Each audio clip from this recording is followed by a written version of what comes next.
This is the Global Podcast Network, where executives and professionals connect, share, and inspire. Stay tuned for the conversations that drive success.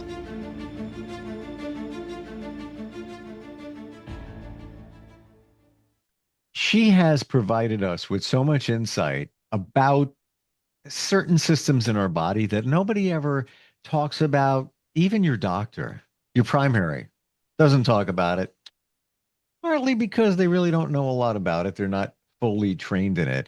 Talking about the lymphatic system in our bodies and certain massage techniques that can support that. We are going to dig back into that today. She is Hilton Head Island. Do I have that right? That's where you're located, right? Yeah, Bluffton, just minutes from Hilton Head Island. Yeah. Bluffton, South Carolina. Now I got hmm it. Kathryne McCracken is back with us. You are a certified massage therapist, correct? I'm a licensed massage therapist. Different states have different terminology for it. In South Carolina, we say licensed, but I'm also a certified lymphedema therapist, certified by the Lymphology Association of North America, LANA. And I've been studying myofascial therapy since 2013. Wow. hmm Myofascial therapy is what supports the lymphatic system in our bodies, correct? Myofascial therapy and the lymphatic system, the lymphatic drainage is what actually makes it move, creates here's a Scrabble word for you, lymph angiorhythmicity. I Yeah, know. you hit every consonant and every syllable in that one word. For real, for real. But it's the myofascial that keeps the tissues hydrated because the two tissues and systems are so intertwined. They have a completely symbiotic relationship. We talked about dehydration last time. Mm. And when those knots, and I just use the word knot because it's a convenient term, there's a whole lot of semantic arguments about, no, it's an adhesion, no, it's a restriction, whatever, it's a knot. And when it gets restricted like that, it gets dehydrated, it gets sticky. The lymphatic system can't work as effectively. So they all have to work together. Mm. So now I'm seeing this, and I've heard these terms for years, but never really put them together where fascia in our bodies is Mhm. connected to the lymphatic system. I thought they were, everything's connected in some way within our bodies, but I never Right. thought that their relationship was as close as it is. Yeah. Well, what happens is very, very recently, for over 100 years, we thought that the lymphatic system absorbed 10 to 20% of the fluid that was released through the capillaries in the cardiovascular system. And so the fluids and nutrients diffuse out of the capillaries into the superficial fascia, where the lymphatic capillaries are then waiting to pick it up and absorb it. We now know as of about 2010, like I said, all this stuff is really brand new. Within the Mm. last 20 years, have we been talking about the fascial system and the lymphatic system to any great length? And so what happens now, we know unless there's areas of extreme trauma, that 100% of the fluids that come out of the cardiovascular system into the interstitium are then picked up by the lymphatic capillaries. So what Isn't it happens? amazing? Oh, I didn't mean to cut you off. Oh, no, no, please. I, I was at a cardiologist yesterday, just routine checkup, and he even admitted some things that they've only just figured out right Yeah, around the same time, 2010 that you said. yeah. And it sounded like somewhat related. We were just talking about technology and things. We're just kind of, shooting a breeze.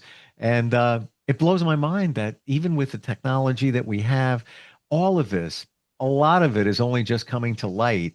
And if you say, 2010, yeah, not a long time ago, hmm really. Yeah. Mm. So the lymph capillaries, the lymphatic system doesn't have a pump like our vascular system has a heart, it has the pump. And so what happens is when the fluid comes out of the capillaries, it fills the interstitium. And then the lymph capillaries have anchoring filaments, which are tiny little threads of collagen that are attached to the fascia. So when the fluid fills the area, it opens these little swing flaps, and then the lymph load, as we call it, which is the fluid, the waste products, the nutrients, vitamins, minerals, everything, it then gets sucked into the lymphatic system. And that is where it goes and gets cleaned out by the lymph nodes and all of that. The all the vessels in our body and the veins and the arteries and all of that is it has a pump, the heart that sends it Mhm. through. The system you're referring to, there is no pump. The main pump is actually our skeletal muscles. Or what? Our skeletal muscles, movement. So interesting. And I wanted to mention this today. What about older folks? They don't move like they did. So I got Mm-hmm. to believe that lymphatic fluid isn't moving like it did. And probably if there's anybody that needs this type of modality and massage, it would be older folks. 100%. Yeah, yeah. One of the important things that the lymphatic system does is we do not want dietary fats or fat-soluble vitamins to go directly into our vascular system. If you could imagine that, I mean, our lifespan wouldn't be nothing if the dietary fats went directly into our cardiovascular system. It'd clog up Oh, everything and we'd be having strokes and heart attacks all over the place. There's the lymphatic system. It picks up the dietary fats and it picks up the fat soluble vitamins A, D, E, and K. And then those are transported around. And as you said, the elderly, well, almost a universal disease is osteoporosis. mm. Vitamin D is vital for absorption of calcium. Vitamin K gets the calcium into the bones. If your lymphatic system isn't working properly, there you go. You get osteoporosis because those vitamins are not able to do their job to keep the bones strong. I never looked at it that way. Of Hmm. and the prevention of the fats going into our bloodstream. Right. Oh my gosh. Like Yeah. this just elevated in my mind the importance of the lymphatic system and the role that it plays in our body. Yeah. Yeah. Wow. On so many more levels than we ever thought. And still, on average, in a 4-year medical school, they might talk about the lymphatic system for 45 minutes. That's crazy. It is It crazy. really is. Yeah. Hmm. So I got really interested in that. I did find a study where if you think about it, here's the cycle of osteoporosis. You know, you see people they lose height. They get kind of scrunched over. They get that kyphosis, that C curve in their spine and their neck is coming down. Well, they did a study where they harvested 161 lymph nodes from the cervical channel here from 8 cadavers. And this is shocking because of the 161 nodes, 38 of them had less than 50% lymphoid tissues. The remaining 123 had basically completely died. There was no lymphoid tissues in them at all. And this speaks to the incredible dynamic properties of our human body because our lymph nodes have multiple afferent vessels, so lots of vessels that go to them when they're healthy. But these 123 lymph nodes that had basically died off only had one.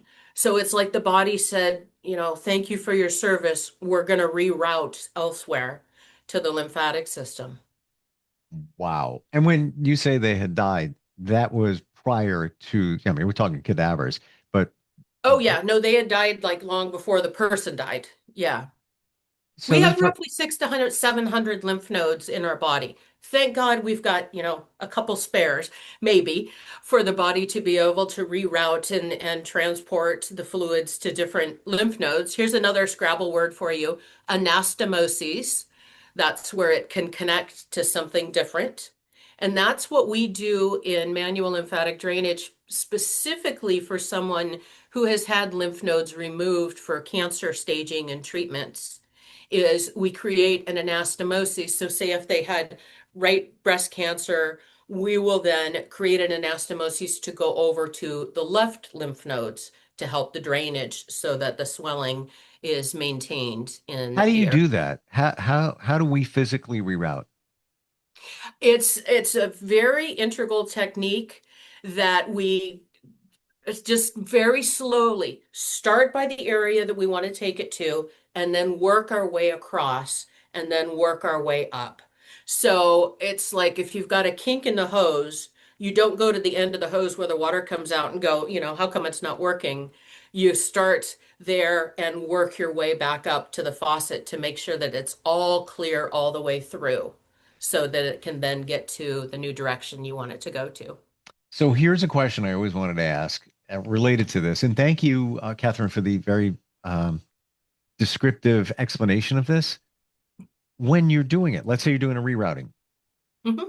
how do you know you're doing it? You can't see it. Are you really feeling that, you've, Oh, it's shocking. It's shocking the difference in the tissues.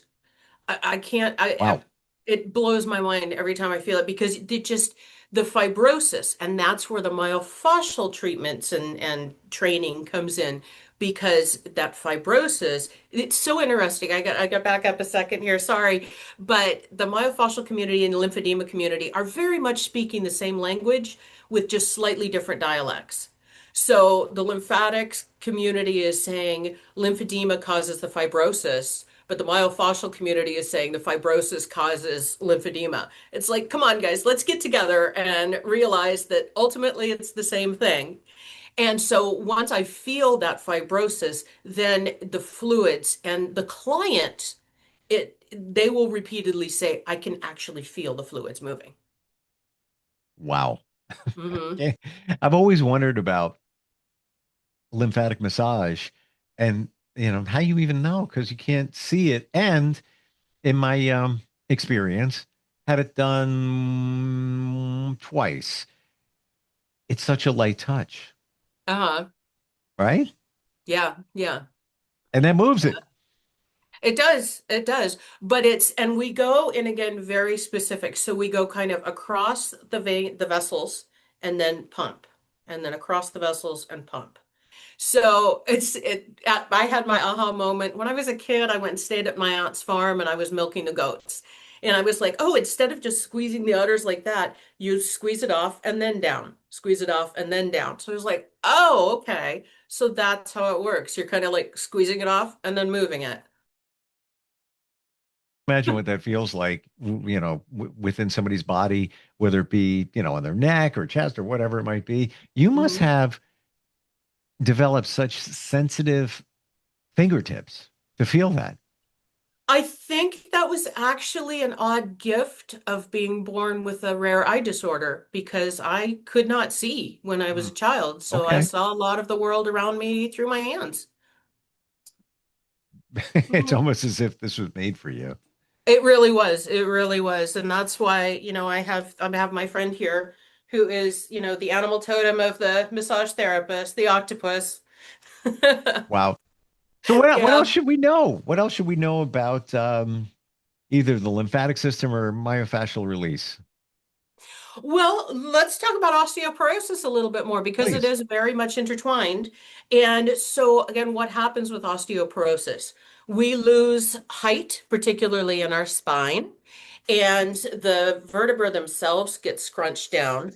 And in a healthy adult human vertebra, you can see that it has, I've got a diagram here if I can not spill my water, if you can see it. Yep. There, you can see that it has kind of an S-curve shape going front to back. Hmm. And what's super interesting is when we're born, our spine is in a C shape. And it's with tummy time that we hold our head up. And remember, I said our bodies are like marionettes. It's the soft tissues that structure the osseous tissues, the bones, the strings that move the sticks. And so through that time, as the baby holds their head up, they strengthen the muscles and create that anterior curve. And then as they sit, the spine starts to straighten more. And as they stand, then you get the anterior curve in the lower spine.